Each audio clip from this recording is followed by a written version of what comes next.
Today in this video we are going to cover the topic the rise of nationalism in India from historic and political point of view, and we will cover it on the level of an college level exam. Like, we will cover the whole topic based on different books and trusted material available on the internet and other books which are widely used. So first of all, let's discuss the sources of it. Okay, the detailed answer I provided is a synthesized summary based on standard college level history textbooks and the works of renowned historians.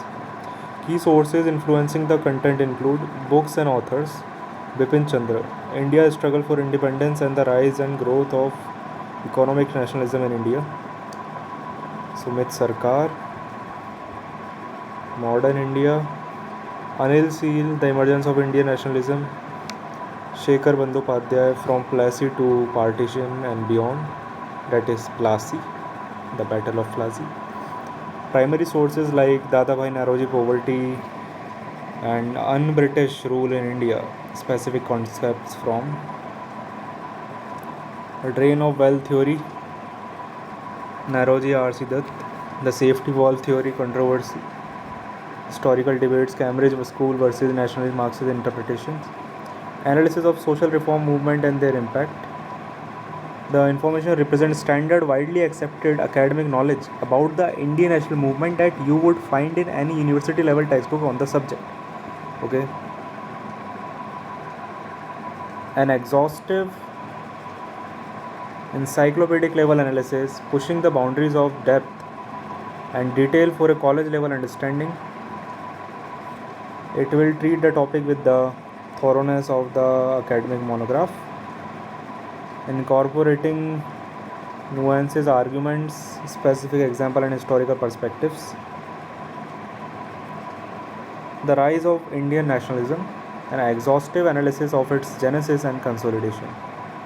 The rise of Indian nationalism in the 19th and 20th centuries constitutes a profound historical transformation, representing the complex process by which a geographically and culturally defined subcontinent evolved into a politically conscious nation demanding self-determination. This phenomena was not a linear or monolithic event, but a dialectical process, born from the very structures and contradiction of the British colonial rule. The colonial state, in its quest for domination and exploitation, unwittingly created the political, economic, intellectual, and communicative infrastructure that would ultimately become the foundation of its own greatest challenge. To comprehend the full scope of its emergence, one must move beyond a mere listing of causes and engage with the intricate interplay of unifying forces. Intellectual ferment, economic pressures, and cultural revitalization that collectively forged the Indian nation. The foundational paradox, the unifying mechanisms of the colonial state, the British Raj, an alien and exploitative regime, systematically dismantled pre-existing political structures and in their place erected a unified administrative framework that made the very idea of India as a single political entity a tangible reality. The eradication of political fragmentation and the doctrine of paramountcy. Prior to the British consolidation of power, the Indian subcontinent was a mosaic of rival and often varying political entities, including the declining Mughal Empire, the ascendant Maratha Confederacy, the Kingdom of Mysore, the Sikh Empire, and hundreds of princely states. The British, through a series of wars, Anglo-Mysore, Anglo-Maratha, Anglo-Sikh annexation under Lord Dalhousie's doctrine of lapse, which annexed Satara, Jhansi, and Nagpur, and subsidiary alliances systematically brought this vast territory under a single centralized hegemony. The Government of India Act of 1858, which transferred power from the East India Company to the British Crown, formalized this unification. For the first time in history, a person from Punjab and a person from Tamil Nadu shared a common political sovereign. A common set of overarching laws, the Indian Penal Code 1860, the Code of Criminal Procedure 1898, and a common political fate. This decisive end to centuries of political parochialism was the essential geographical and administrative precondition for the imagined community of the nation to take root. The steel frame, a uniform administrative and legal bureaucracy, The creation of a centralized hierarchical bureaucracy epitomized by the Indian Civil Service (ICS) administered a uniform system of governments across the land. While the ICS remained overwhelmingly British, its very structure created a shared experience of administration and law for all Indians. The imposition of English as the language of the higher judiciary, the bureaucracy, and eventually university education, while designed by Macaulay to create a class of persons, Indian in blood and color, but English in taste, in opinions and morals, and in intellect, had the profound unintended consequence of creating a pan Indian lingua franca for the educated elite. This allowed a Bengali intellectual, a Maharashtrian journalist, and a Punjabi lawyer to communicate, share ideas, and forge a common political discourse against the rulers. Infrastructural integration for control and its unintended consequences.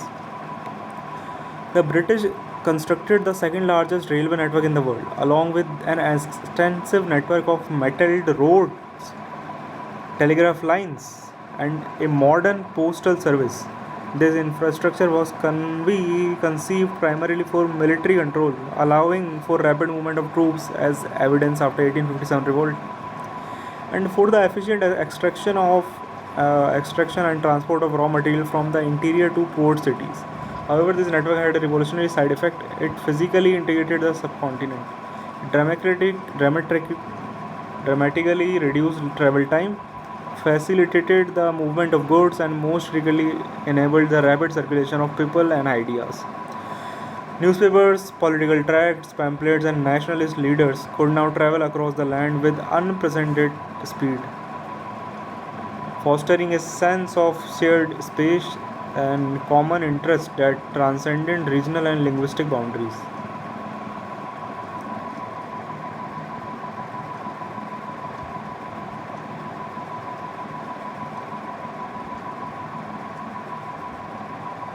The intellectual arsenal.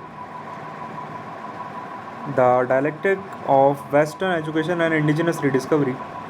The 19th century was a period of intense intellectual ferment where the importation of European thought collided with a rediscovery of India's past, creating a new class of intellectual armed with the ideological tools for a nationalist critique.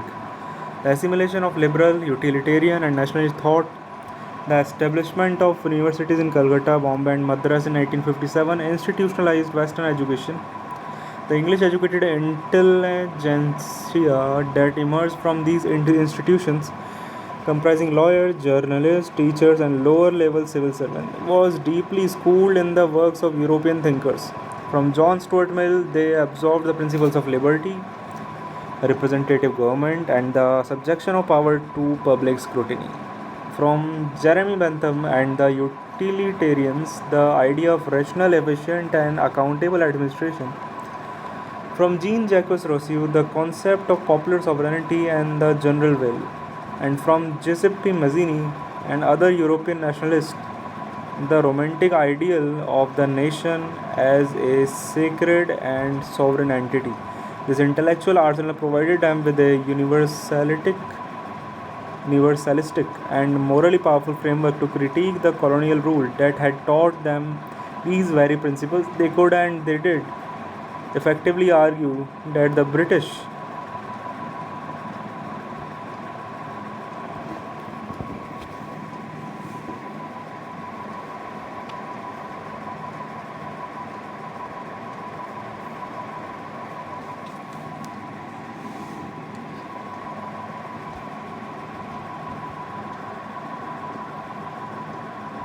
were being un-British by denying Indians the same liberties and self-governance enjoyed by citizens in Britain.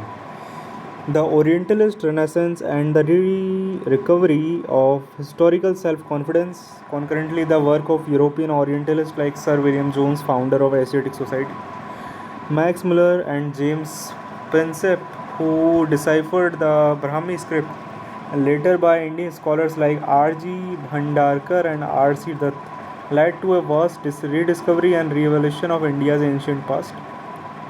The translation of Sanskrit texts like the Vedas and Upanishads, the archaeological uncovering of sites like Harappa and Mohenjo-daro, and the study of ancient Indian achievements in philosophy, mathematics, astronomy, and statecraft served a crucial psychological purpose. It directly countered the colonial narrative propagated by historians like James Mill of India as a spiritually decadent, socially stagnant, and historically inert civilization in need of Europe's civilizing mission.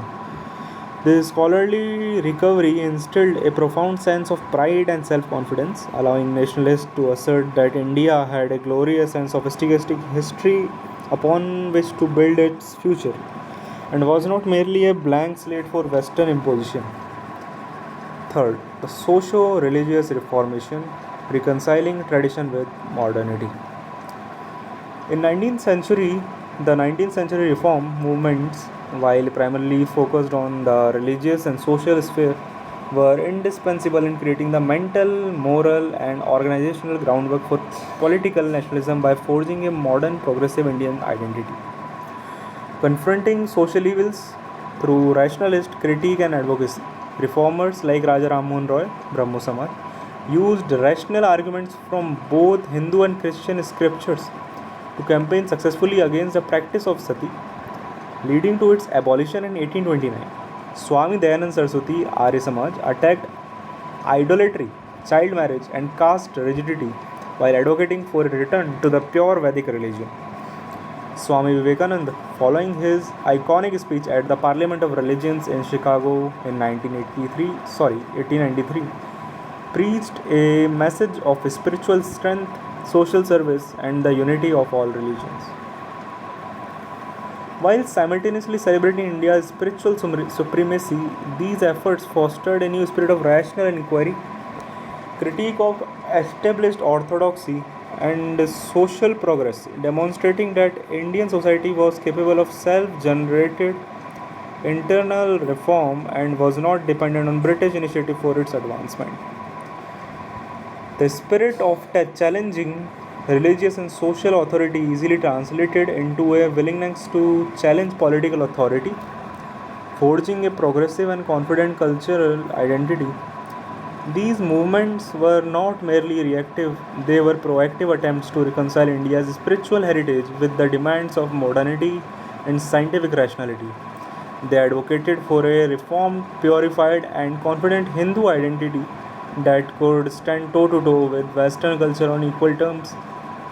This cultural revitalization was a necessary precursor for to political assertion, as it provided a sense of inner strength, cultural unity, and moral purpose that was essential for resisting the cultural hegemony of the colonizers. The Theosophical Society, led by Annie Besant, further bolstered this by glorifying India's ancient wisdom. 4. Material basis. The systematic economic critique of colonial exploitation. If the intellectual and cultural movement provided by the soul of nationalism, the rigorous economic critique provided its body the concrete material evidence of systematic exploitation that affected millions, giving the nationalist struggle its potent mass appeal.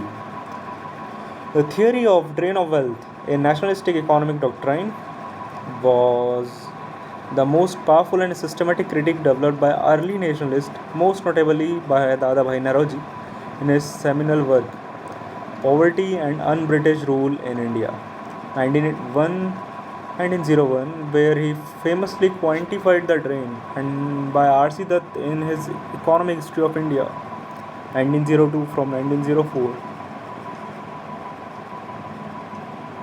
They meticulously documented how a continuous and massive transfer of wealth from India to Britain was taking place without any equivalent return, characterizing it as a continuous bleeding of the nation's vitality.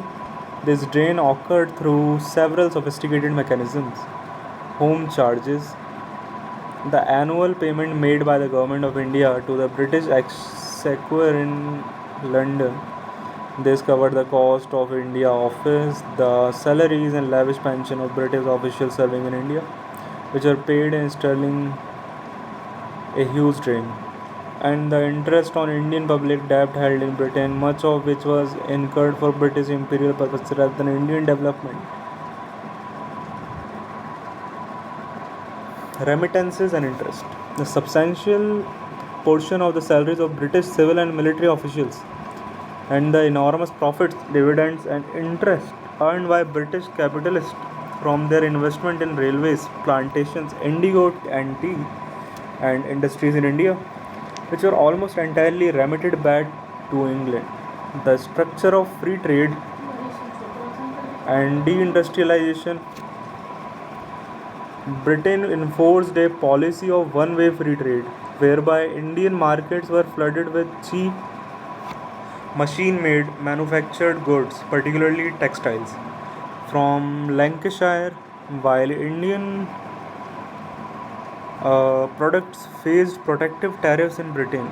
This deliberate policy led to the utter ruin of India's famed textiles and handicraft industries, creating widespread unemployment, deurbanization, and immersion among millions of artisans and weavers. India was forcibly converted into a supplier of raw materials like cotton, jute, opium, and a captive market for British manufacturers, a classic colonial economic relationship that stifled, stifled indigenous industrial capital. The impact of famine and rural indebtedness.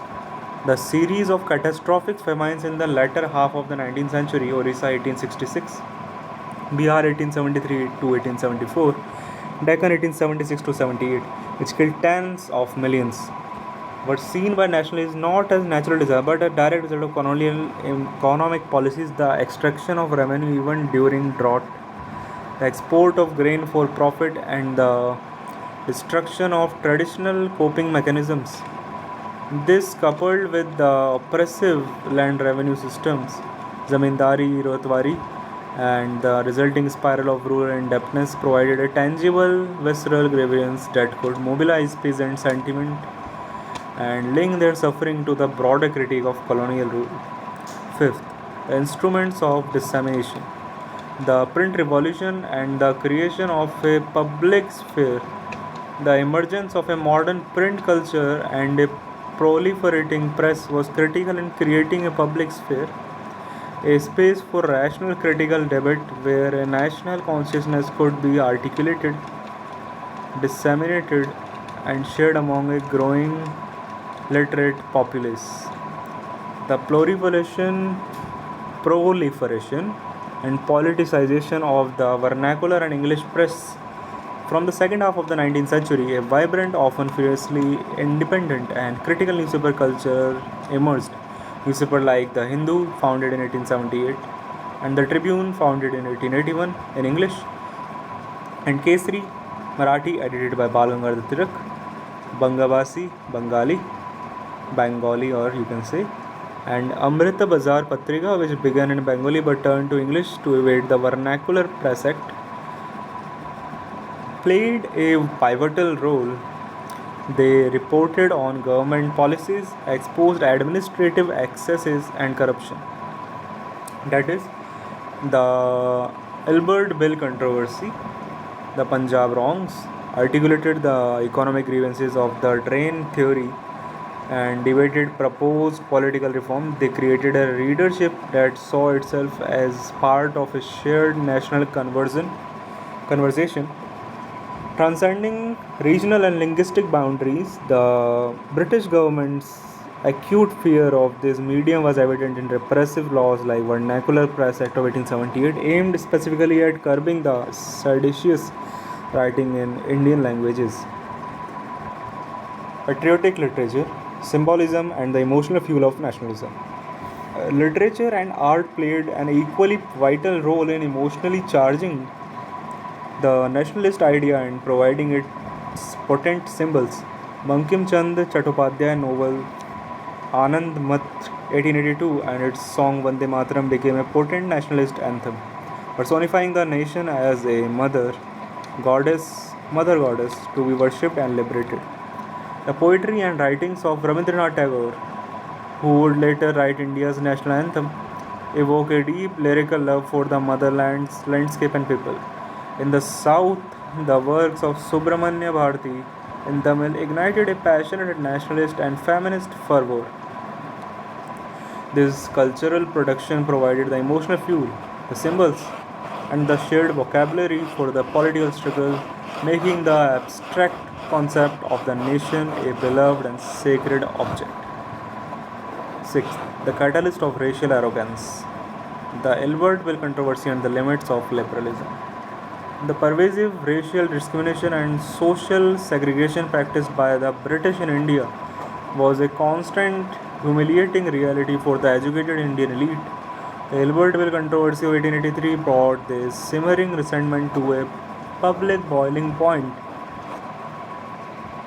and served as a critical political awakening.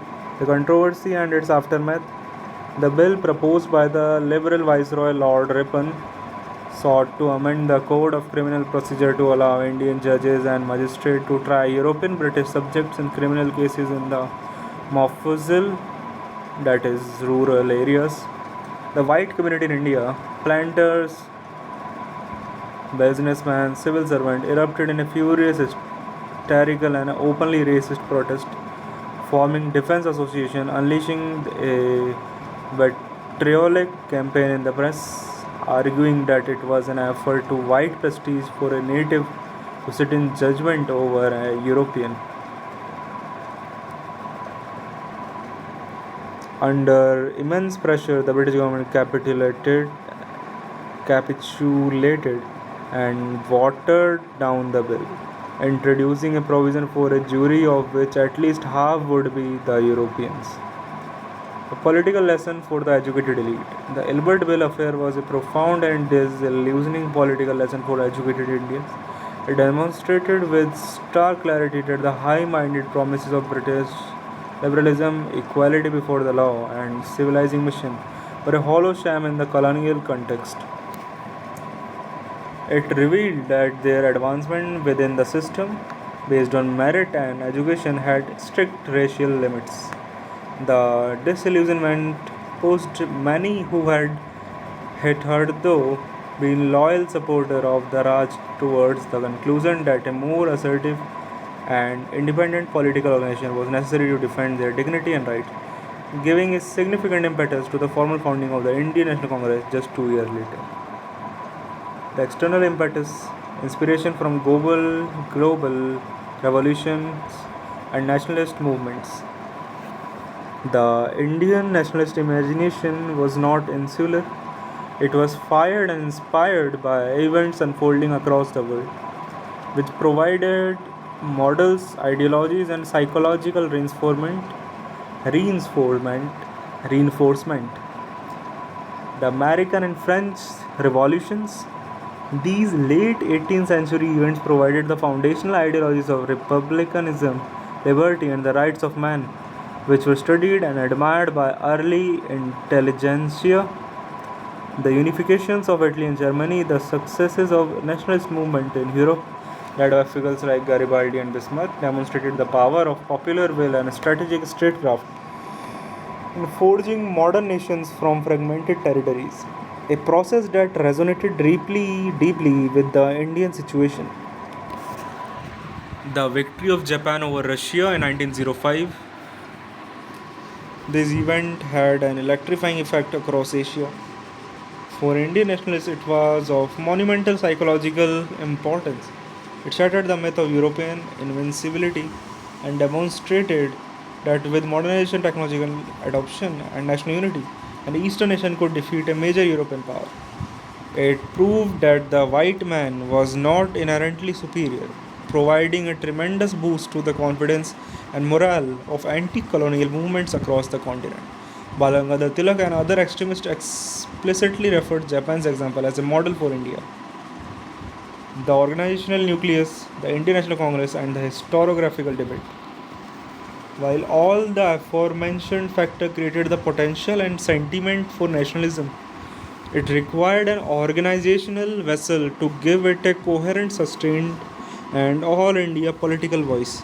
This was provided by the formation of the Indian National Congress in 1885, an event whose interpretation is itself a subject of historical debate.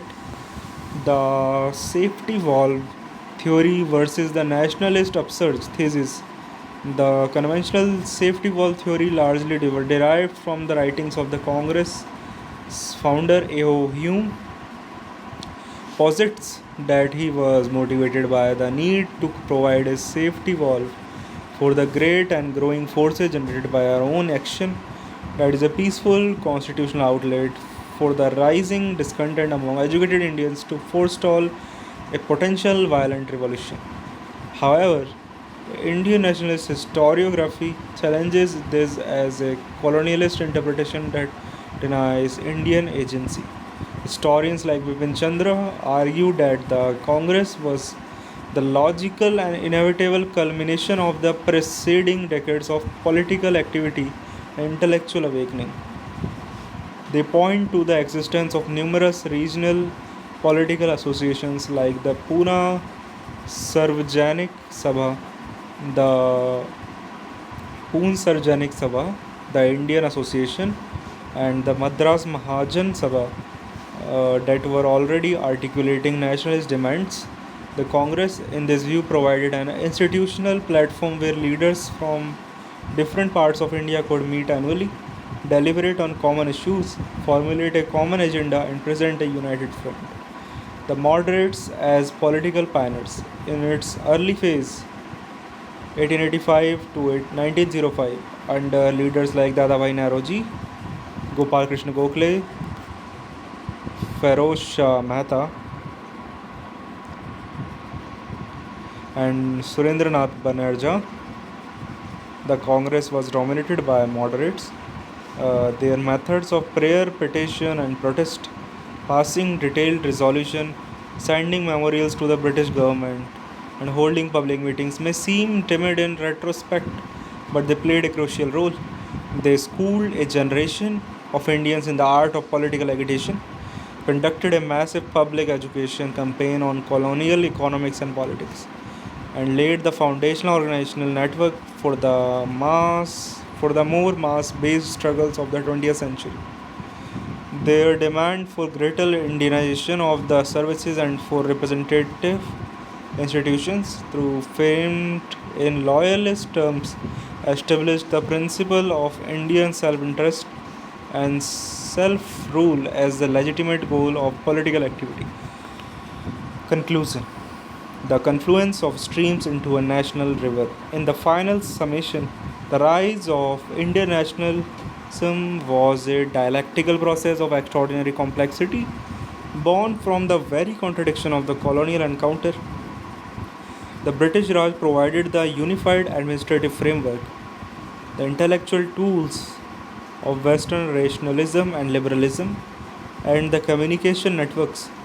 The Indian response, articulated by a new intelligentsia, was to use these very instruments to develop a powerful and multi-pronged critique of colonial rule, drawing upon both a rediscovered indigenous cultural pride, and imported Enlightenment ideals. The systematic economic critique of the drain of wealth gave this nationalism its material substance and mass appeal, while the culture and intellectual awakening provided its moral, emotional, and symbolic energy. Catalytic events like the Ilbert Bill controversy exposed the racial underpinnings of the empire, and global successes like Japan's provided external inspiration and confidence. It was this powerful confluence of political unification, intellectual awakening, economic exploitation, cultural resurgence, and global context eventually channeled through the permanent organized platform of the Indian National Congress that transformed the geographical expression of India into a politically conscious and assertive nation, irrevocably determined to claim its right to self determination and fundamentally alter the trajectory of its history and that of the British Empire. Okay, we have completed the whole topic, rise of nationalism in India, and the sources were mentioned before the text. I have read that, and after listening to this at least twice, you can get the crux of it and right answers. Thank you. We'll meet soon.